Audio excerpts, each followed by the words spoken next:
So our next topic is types of chemical equilibrium. So equilibrium दो तरह का होता है, homogeneous equilibrium and heterogeneous equilibrium.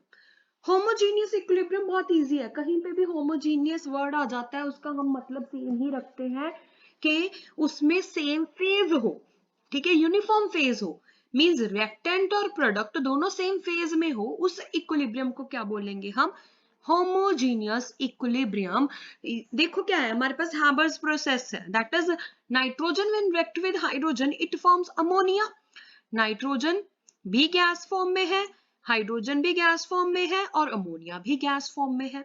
सो इसको क्या बोलते हैं हम? Homogeneous equilibrium. क्या बोलेंगे? Homogeneous equilibrium. जब हमारे पास रिएक्टेंट और प्रोडक्ट दोनों ही सेम फेज में हो, चाहे वो सॉलिड हो, चाहे वो लिक्विड हो, चाहे वो गैस हो, इस इक्विलिब्रियम को क्या बोलते हैं हम? Homogeneous equilibrium. सो नेक्स्ट है हमारे पास हेट्रोजीनियस इक्विलिब्रियम. हेट्रोजीनियस इक्विलिब्रियम का मतलब ऑलरेडी क्लियर हो रहा है, the equilibrium reactions in which reactant and products are present in the different phases. अगर reactant और product अलग अलग फेज में प्रेजेंट होंगे, मींस कोई लिक्विड में होगा, कोई सॉलिड में, कोई गैस में, उस इक्विलिब्रियम को क्या बोलते हैं हम? Heterogeneous equilibrium. क्या बोलते हैं? Heterogeneous equilibrium. हमारे पास एग्जांपल है, दैट इज कैल्शियम कार्बोनेट है मेरे पास. अगर मैं उसको हीट करती हूँ ऑन डिकम्पोजिशन, थर्मल डिकम्पोजिशन के ऊपर, ये कैल्शियम ऑक्साइड और कार्बन डाइऑक्साइड बनाता है. क्लियर? अब कैल्शियम कार्बोनेट सॉलिड फेज में है, कैल्शियम ऑक्साइड भी सॉलिड फेज में है, but carbon dioxide gaseous phase में है. तो प्रोडक्ट और रिएक्टेंट के फेजेस अलग अलग हो गए हैं. सो इस तरह के इक्विलिब्रियम को क्या बोलते हैं हम? Heterogeneous equilibrium. क्लियर? सो यहाँ पे एक very very note down point है जो हमें लर्न करना है कि by convention the concentration of all the pure, this will help you in the 12th class also, कि concentration of all pure solid and liquid को हम 1 लेते हैं. It is taken as unity. So concentration of solid and concentration of liquid को क्या लेना है हमें? 1. क्या लेना है? 1. So let us take an example. Calcium carbonate की लेते हैं. इसमें हम इक्विलिब्रियम कांस्टेंट की वैल्यू लिखेंगे, that is K is equal to concentration of products upon concentration of reactant. अब ये भी सॉलिड में है, ये भी सॉलिड में है, तो इसकी कंसंट्रेशन 1, सिर्फ गैसेस के कारण कंसंट्रेशन है, सो K किसके इक्वल आ जाएगा? Concentration of only carbon dioxide. Clear? Next है हमारे पास the equilibrium constant for a gaseous reaction. एक रिएक्शन है जिसका इक्विलिब्रियम कांस्टेंट गिवन है, हमें सिर्फ बैलेंस केमिकल इक्वेशन लिखनी है. हमें पता है कि जो ऊपर लिखते हैं वो प्रोडक्ट्स हैं, जो नीचे लिखते हैं वो रिएक्टेंट है, जो स्टॉक पावर में है वो उसके स्टोइकियोमेट्री कोफिशिएंट है. सो NO plus H2O forms NH3 and oxygen. Clear? So next very important ratta one points are there. So characteristics of equilibrium constant. equilibrium constant के कुछ certain points हैं जो तुम्हें ध्यान में रखने हैं. तो very important and the first point is equilibrium constant is applicable only when the concentration of reactant and products have attained equilibrium. कहते इक्विलिब्रियम कांस्टेंट कब एप्लीकेबल होगा? जब रिएक्टेंट और प्रोडक्ट की कंसंट्रेशन में इक्विलिब्रियम आ जाएगा. इक्विलिब्रियम कांस्टेंट कब एप्लीकेबल है? When the concentration of reactant and products have attained equilibrium. Clear? Next important point क्या है? The equilibrium, this we have done. So next we will move to next point. Equilibrium constant value is independent of the original concentration. वो original concentration के ऊपर थोड़ी ना depend करेगी, वो किसके ऊपर डिपेंड करती है? कि इक्विलिब्रियम आने के बाद कंसंट्रेशन हमारी क्या है, कितनी है. ठीक है? सो नेक्स्ट है हमारे पास equilibrium constant has a definite value. हर इक्विलिब्रियम रिएक्शन का इक्विलिब्रियम कांस्टेंट डिफरेंट होगा. ऐसे नहीं है कि एक रिएक्शन का ये है तो दूसरे का भी यही होगा. नो, हमेशा क्या होगा? Different. And one very easy and जो बार बार यूज होता है वो पॉइंट क्या है? For a reversible reaction. कहते हैं मेरे पास कोई रिवर्सिबल रिएक्शन है, उसकी अगर फॉरवर्ड डायरेक्शन का इक्विलिब्रियम कांस्टेंट मुझे पता है, देन बैकवर्ड डायरेक्शन का इक्विलिब्रियम उसके फॉरवर्ड के रेसिप्रोकल के इक्वल होगा। किसके इक्वल होगा? Let us take red one. Clear? So let us take the example, hydrogen plus iodine क्या बनाते हैं? HI। This is forward direction, ये क्या है मेरे पास? फॉरवर्ड। ठीक है, जब HI से मीन्स हाइड्रोजन आयोडाइड से हाइड्रोजन और आयोडीन बनता है तो ये कौन सी डायरेक्शन है? Backward.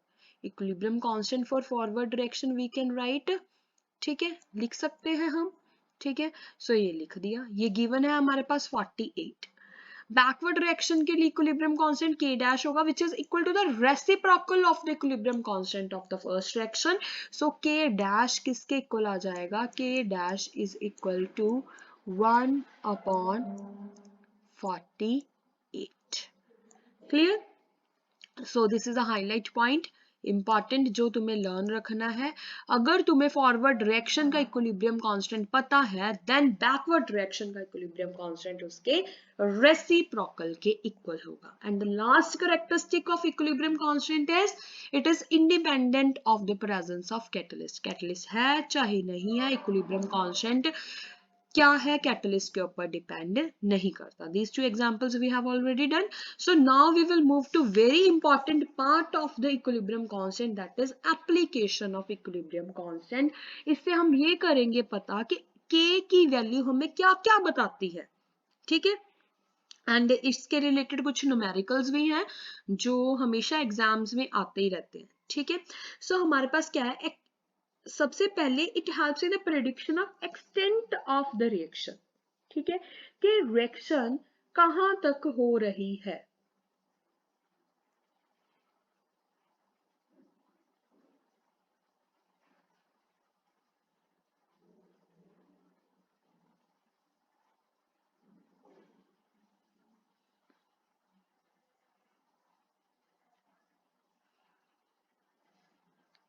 So it will help in the prediction of extent of gases. Clear? So the magnitude of equilibrium constant K ये हमें ये बताएगी कि रिएक्शन कहां तक होगी। So this is given in NCERT. NCERT में ये एरो बना हुआ है which tells the value of the Kc. अगर Kc की वैल्यू 10 की पावर -3 है और 10 की पावर 3 है, अगर Kc की वैल्यू लेस देन 10 पावर -3 है देन रिएक्शन हार्डली प्रोसीड होगी टू द कंप्लीशन। अगर k की वैल्यू इस वैल्यू के बीच बीच है देन रिएक्टेंट और प्रोडक्ट दोनों ही हमारे पास प्रेजेंट होंगे एट इक्विलिब्रियम। क्लियर? अगर रिएक्शन Kc की वैल्यू ग्रेटर देन 10 की पावर 3 है देन रिएक्शन ऑलमोस्ट कंप्लीट हो जाएगी। ये 3 very very important learning points हैं जो तुम्हें याद रखने हैं। क्या क्या? फर्स्ट क्या है? If K is greater than 10 to power 3 then products dominate करेंगे over the reactant. Here reactant will कम। Clear? Here reactant will come and the reaction will go to the completion, means product ज्यादा होंगे as comparison to the reactant and the reaction almost complete हो जाएगी। Clear?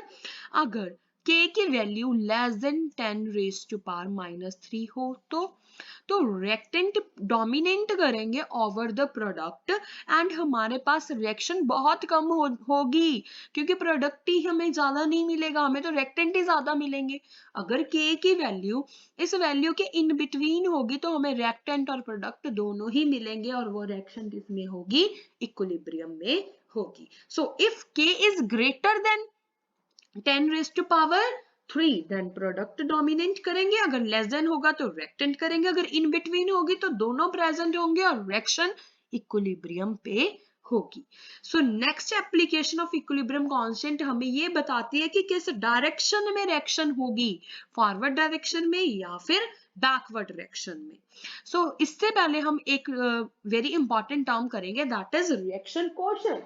Reaction coefficient क्या होता है? It is denoted by Q। What is Q? Q को वैसे ही लिखना है जैसे Kc को लिखते हैं, बस डिफरेंस ये है कि जो इक्विलिब्रियम कांस्टेंट है उस वो हम सिर्फ इक्विलिब्रियम के ऊपर लिख सकते हैं, but reaction constant at any concentration हम क्या है मेंशन कर सकते हैं. So the ratio of the product of concentration of product to the reactant at any stage of the reaction. जरूरी नहीं है कि हम सिर्फ इक्विलिब्रियम आए तभी लिखें, जब इक्विलिब्रियम नहीं आया है तब भी हम एक कांस्टेंट को डिस्क्राइब कर सकते हैं, that is known as reaction quotient which is denoted by Q. Clear? So Q किसके इक्वल होगा? concentration of C and concentration of D in which C की पावर C, D की पावर D, A की power A, B की power B. So कौन सी direction में equilibrium shift होगा, मूव करेगा फॉरवर्ड में, बैकवर्ड में, या फिर वो इक्विलिब्रियम पे है, वो हमें कैसे पता चलेगा? With the help of these three. ठीक है, that is if Q C. NCERT में वो डायग्राम भी बना हुआ है ऐसे बार ग्राफ की तरह, ठीक है, जिसमें क्यू सी की वैल्यू और के सी की वैल्यू गिवन है.